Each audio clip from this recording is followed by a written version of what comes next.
What is up guys, welcome back to SP Vids. Again we're on the MPC 2000 XL and I really want to start digging into this device and doing detailed tutorials about it. So in today's video what I want to talk about is the screen that you can see through the camera now. It is the recording screen or the sampling screen. So what I'm going to do is talk about all the features of this because this is basically one of the first places you're going to hit with this device.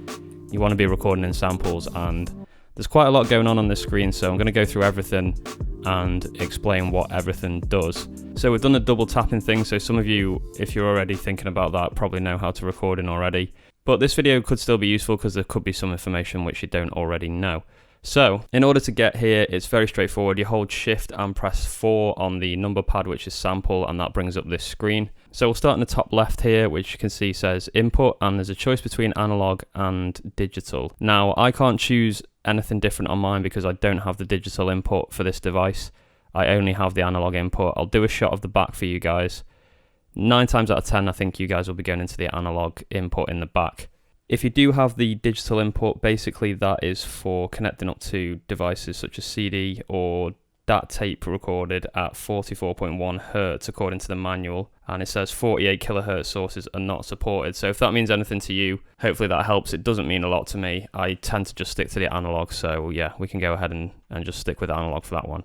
So I'm moving the cursor keys here to go across. I'm going to go to mode, and this is an interesting one because this is letting you choose which part of the sample you actually sample in. So this can be really useful for getting isolated sounds out of samples. If they're very hard pan to the left or very hard pan to the right, you can pick out bits of the sample, and that is incredibly useful for making boom bap and stuff like that. If you want samples that you can layer over the top of your beats and repitch them, this is great because you can isolate them out using either choosing right or left. Obviously that's the right or the left signal of the stereo signal, or you can just have full stereo. So I tend to stick to stereo. I haven't done much overlapping with samples yet, to be honest, so that will come in more useful further down the line. But yeah, majority of the time you'll be using stereo, so I'm going to stick to stereo for the moment. So over here, monitors on the right, it says left or right or off. They're the options. This is basically if you're recording in from a microphone and you've got monitor speakers set up in the room. If you do that often, you'll know about feedback. This is just to eliminate feedback when you're doing that.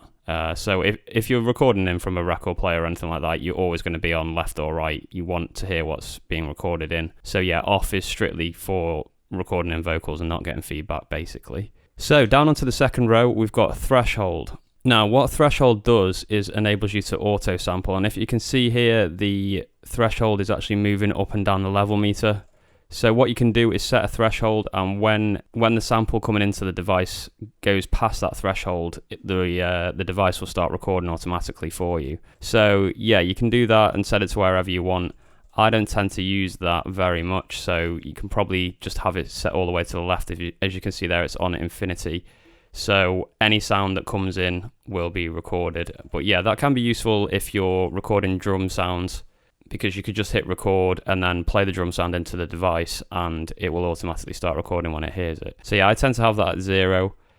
Time-wise, this is how long of a time it's going to give you to record. Now this is interesting because you can go all the way up to kind of silly numbers, 189 seconds. It defaults at 10. And as you can see, it goes up in increments of +1 of a second, 0.1 of a second, and down 0.1 of a second. So yeah, this defaults to 10. Now, something to be careful for here if you're still on the floppy disks, something that I read in the manual. And I'll just quickly read this out for you because it basically says, although the maximum sampling time is limited only by memory capacity, the maximum sound file that can be saved on a floppy disk is 16.4 seconds mono, or 8 seconds stereo. So that is something to really consider if you are saving to floppy disks. There's not a lot of room on there, so be careful of how much you're sampling in. Prerecord's an interesting one. I don't tend to use it, so I tend to set this to 0, but I will explain what it does. Basically what this does is it puts a tiny amount of pre-recorded data on the start of a sample that you're recording, just in case you miss the start. I guess that's the use for it. So you can set the milliseconds of it. Interestingly though, in the manual it says the sound that starts playing when you listen to it back will not include the pre-recorded bit of data. So if you need to listen to that or you need that bit of data, you have to edit the sample and go back and allow that bit of the sample to be actually included. So yeah, pre-recorded, I think pre-record basically is just so that you don't cut off the start of samples if you don't want to, but I always set that to 0. I don't think I've ever needed to have 10 milliseconds of sound on the start of my sample. So yeah, I just tend to have that at 0. So moving down a little bit onto the screen now, we're at level meter. So basically with the level meter, I'll just play a sound in so you can quickly hear. I'll have to keep it short for copyright reasons, but let's just quickly play this.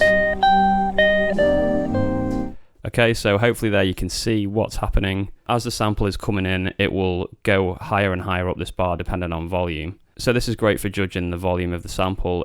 If your sample starts hitting right up at the right hand side here, you don't want that. Basically, you're going to get audio clipping and that's going to sound horrendous. So you want to keep it high up here towards underneath where it says monitor and record and pre-record. You want it right up here, a nice strong signal. You don't want anything too weak. But yeah, make sure it's not clipping at the top of the level meter on the right hand side here. You don't want audio clipping at all. So reset peak, which is an option with the F keys here. So F1, if you want to reset the peak, I think basically all that is it shows you where the loudest part of the sample has come in. So I think here at the moment you can see it's these two sort of hashed out areas. That's how loud the sample got the last time I tried to record it.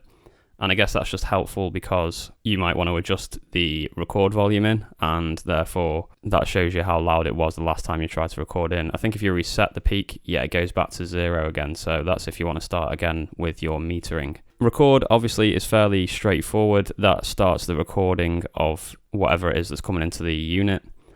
And one last little good tip, which is really cool, is if you hit the big orange open window button on this screen, you can see it shows you how much time you've got left in your memory. So I've got 32 gig of memory. Sorry, I wish I had 32 gig. I've got 32 megabytes of data available in this memory, which is a lot smaller. So I've got 189.2 seconds of free memory time, and I can see that. And as you're recording samples and save them, you can keep clicking this and it will actually fill that bar and show you how much you've got left. So that is super handy for knowing how much memory you've got left in your device. Okay, and then the last thing, so let's just quickly record something in here. As you can see there, when I was recording it had cancel and stop, so you can cancel the recording as it's going. So here we are into keep or retry.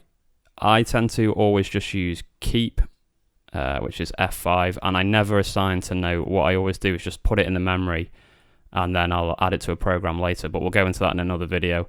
You can rename the sample here if you want to. You can use the wheel or you can use the pads, which is something I'll go over in another video as well. But yeah, I don't tend to assign. You can assign if you want to, I think. Yeah, there you go. But I just keep that as off. You can play it to hear it. That will play the full thing. And then you can keep it. So yeah, I would keep that. And then that's in the memory of the MPC. So I think that's pretty much everything for that one, guys. I just wanted to go over that entire screen, talk about everything that happens in that screen and what it does. Hopefully this gives you a really good understanding so you can get recording in your samples properly. If I've missed absolutely anything, please let me know in the comments below. I'm sure there's people out there that know a hell of a lot about this machine. I'm sort of new to it all, really. So if there's anything crucial that I've missed there or said something wrong, please let me know and leave a comment below. But apart from that, guys, I'll be continuing this series very soon. Thanks for watching. If you can smash that thumbs up, that would be awesome. And if you're new around here and you're just learning about this, you might want to hit that subscribe button because I'm going to be doing loads of videos in depth like this. Check out SP Vids to support me, buy some beat packs, that would be really appreciated. But apart from that, keep making beats, guys, and I'll be back with more content very soon. Peace!